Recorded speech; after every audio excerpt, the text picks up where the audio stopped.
Today I'm going to talk about how to take a type layer in Photoshop and rasterize that layer and then copy a texture from a background image.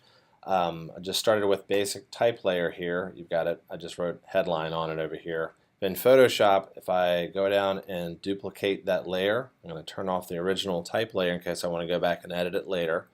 If you click Control and click on the layer, you just get all these options over here, but you see the rasterized type will convert that type layer, and you see how the T is gone over here right now. Now that's a graphic that I can manipulate in Photoshop. So from there, I actually want to select all of that. You can magic wand, or one of my favorite ways to do it, which is a little complicated but it always works, is if you say Command A, and now your selection has grabbed the entire frame. However, if you click Option, arrow up, it will now grab everything that's on that particular layer. Now I can turn that off and you can still see that the selection is kind of marching around right there, but I'm going to turn that back on so you can see it again. Okay, so here's the tricky part. So I'm going to cut that off. I'm actually going to click down on my photography layer, our background image or what have you. This is an example that I just took a picture of the hall out in Temple on the second floor.